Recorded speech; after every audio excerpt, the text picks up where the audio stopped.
अस्सलाम वालेकुम। Hello viewers, कैसे हैं आप सब? उम्मीद है कि आप लोग खैरियत से होंगे। इससे पहले हम रिसर्च और जेड सॉफ्टवेयर को कर चुके हैं।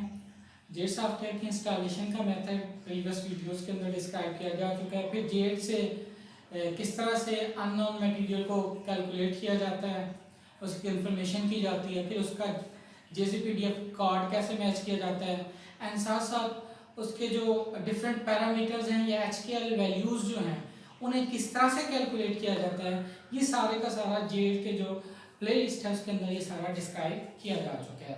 अब हम बढ़ते हैं एक नए टॉपिक की तरफ जो कि है प्लेजिज्म।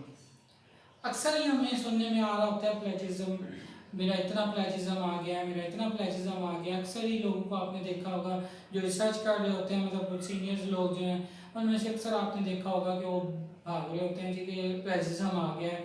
तो हमने उस टॉपिक पे आज बात करनी है। तो प्लेजिज्म के साथ साथ फिर हम ये भी डिस्कस करेंगे नेक्स्ट आने वाली वीडियोस के अंदर कि हम उससे ठीक कैसे कर सकते हैं, प्लेजिज्म की रेशो को कैसे कम या ज़्यादा कर सकते हैं, वो सारा कुछ हम डिस्कस करेंगे। तो बेसिकली प्लेजिज्म होता क्या है? प्लेजिज्म क्या होता है? प्लेजिज्म ये होता है कि अगर आप किसी का आइडिया, किसी के वर्ड्स चोरी करके उसे अपना नाम दे रहे हैं। लाइक एज कि किसी शख्स ने कोई पेपर लिखा है, आपने उसी को आइडिया को चोरी किया, फिर आपने उसी के वर्ड्स को कॉपी किया और बगैर किसी प्रॉपर एट्रीब्यूशन के आपने उसे अपनी तरफ से छाप दिया, तो ये असल में क्या है? ये आपका प्लेजिज्म आता है।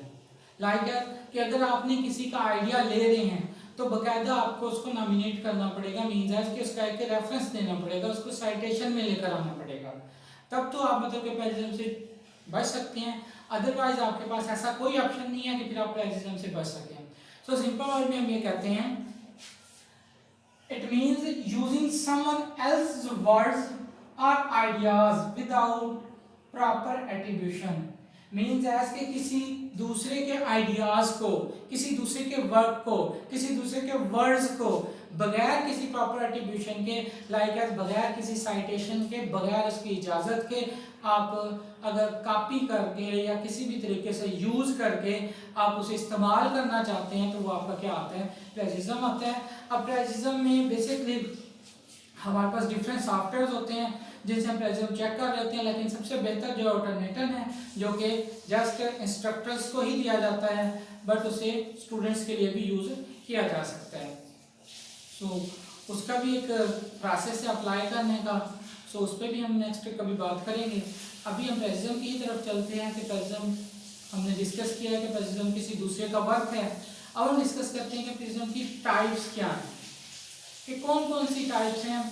हमने तो जस्ट एक सुना हुआ है कि प्लेजिज्म है, बट हमें ये नहीं पता कि प्लेजिज्म होता क्या है या प्लेजिज्म की टाइप्स कौन कौन सी हैं, तो हम उन टाइप्स को डिस्कस करते हैं। The first one is global plagiarism. Global means commonly तौर पे यूज होने वाला, यानी सभी मतलब पूरे इस दुनिया के अंदर जितने भी लोग हैं वो सारे इसे कभी ना कभी यूज करते हैं। मतलब जो लोग यूनिवर्सिटी के अंदर पढ़ते हैं तो इसे मोस्टली यूज करते हैं। ये क्या होता है? बेसिकली ग्लोबल प्लेजिज्म में ये आता है, देखिए जब आपके पास किसी किस्म की कोई असाइनमेंट मिलती है, किसी किस्म का कोई मतलब आपको ऐसे लिखने को दिया जाता है कि आपने इस पे टॉक करनी है और आप उसके रिलेटेड वर्ड्स ढूंढते हैं, तो आप क्या करते हैं? आप गूगल करते हैं और उसके बाद वो जो डाटा मिलता है आप उसे उठा लेते हैं। आप प्रॉपर उसकी कोई साइटेशन नहीं देते, आप प्रॉपर उसकी कोई चेकिंग नहीं करवाते। तो ये असल में क्या होता है कि किसी दूसरे के वर्क को उठा के अपने नाम कर लेना। ये असल में क्या है? ये ग्लोबल प्लेजिज्म है। ये क्या है? ग्लोबल प्लेजिज्म है। इसके अंदर क्या होगा?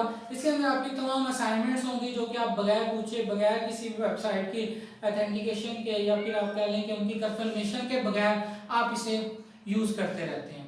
तो ये हमारे पास क्या होता है? ग्लोबल प्लेजिज्म। इसमें आपकी तमाम असाइनमेंट्स हो गई, एसेज हो गए, तमाम किस्म की टॉक्स हो गई, कॉपी पेस्ट का जो प्रॉपर है थोड़ा सा जो होता है वो सारे का सारा इसमें क्या है? ग्लोबल प्लेजिज्म में आ जाता है। Second one is paraphrasing plagiarism. अब इसके अंदर क्या होता है? अब इसके अंदर ये होता है कि आप किसी का पैराग्राफ उठाते हैं। आप मतलब कि एक पेपर है, आप अपना मतलब कि थीसिस का कोई काम करना चाहते हैं, अपनी रिसर्च का कोई काम करना चाहते हैं, आपने क्या किया? आपने प्रीवियस पेपर से डाटा उठा लिया। अब आपने उस डाटा को उठाने के बाद उसकी कोई साइटेशन नहीं दी, मीन्स एज कि उसका कोई रेफरेंस ऐड नहीं किया, और बकायदा उसको अपने थीसिस के अंदर शामिल कर लिया है, तो ये असल में क्या है, पैराफ्रेजिंग प्लेजिज्म है।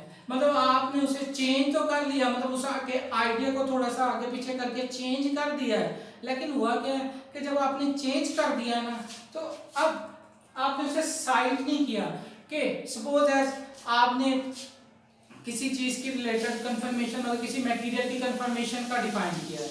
अब आपने मटेरियल की कंफर्मेशन तो डिफाइन कर दिया, बट उसका जो प्रूफ है कि ये किस तरह से प्रूफ हुआ है वो आपने मतलब कि लिख दिया, लेकिन साइड नहीं किया कि मैंने वहां से भी देखा है तो वहां भी ऐसा ही प्रूफ है।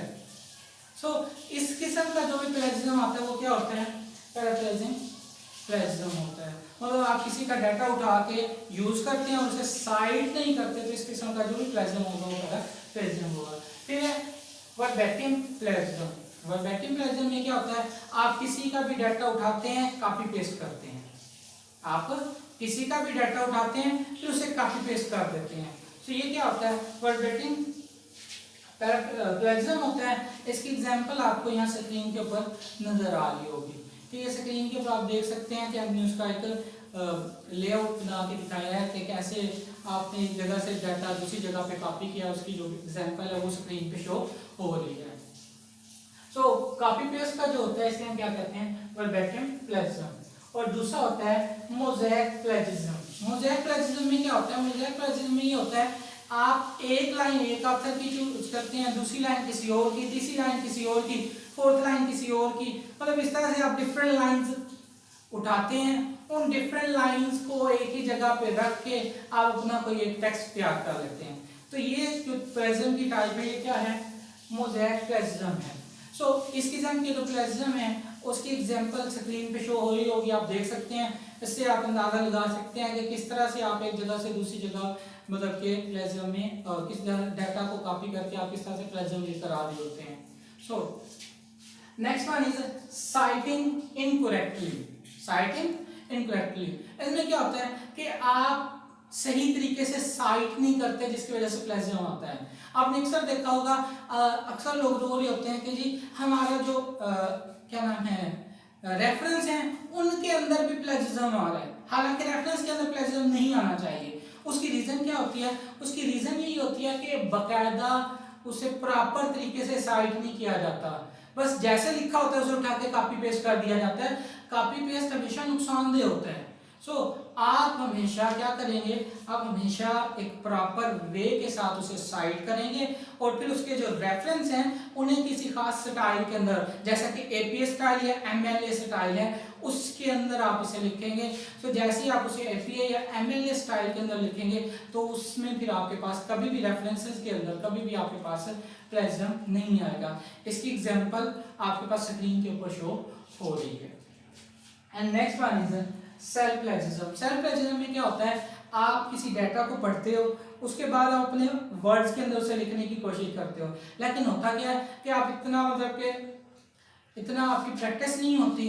सो होता क्या है कि जैसे आपकी प्रैक्टिस नहीं होती उसकी वजह से क्या होता है कि वो वर्ड्स जो आपने पढ़े होते हैं आप उन्हीं वर्ड्स को रिपीट कर रहे होते हैं। मतलब आप किसी के डाटा को, लिखे हुए डाटा को उठाते हैं, उस डाटा को उठाने के बाद आप क्या करते हैं कि आप उस डाटा को क्या नाम है अपने वर्ड्स में लिखने की कोशिश करते हैं, लेकिन आपके माइंड में सुटेबल वर्ड्स नहीं होते, तो जो वर्ड्स आपने पढ़े थे आप उन्हीं वर्ड्स को रिपीट करना शुरू कर देते हैं। जब आप इस तरह की गलतियां करते हैं तो ये असल में किस में चला जाता है, सेल्फ प्लेजिज्म में चला जाता है। सो ये सारी की सारी टाइप्स प्लेजिज्म हम ये डिफाइन कर रही होते हैं कि असल में जो डाटा है इसमें किसी ना किसी किस्म का एरर है, उस एरर को ठीक होना चाहिए। जब इसे टर्नेटल से चेक करते हैं तो टर्नेटल क्या करता है कि वो टर्नेटल के अंदर पहले से डाटा मतलब लिंक्स के थ्रू डाटा सेव होता है। सो वो क्या करता है उनके साथ मैच करता है, अगर मैच कर जाता है तो आपको शो कर देता है कि जी कितने % सिमिलरिटी है, तो उस सिमिलरिटी से पता चल जाता है कि आपके पास प्लेजिज्म ये आ रहा है। सो उसको अब दूर करने के जो मेथड हैं वो हम इंशाल्लाह नेक्स्ट डिस्कस करेंगे। सो अभी हमारे पास फिलहाल हम प्लेजिज्म को ही डिस्कस कर रहे थे। सो नेक्स्ट हम डिस्कस करेंगे किस तरह से हम प्लेजिज्म को दूर कर सकते हैं, फिर दूर करने के मेथड कौन से हैं हम उन्हें डिस्कस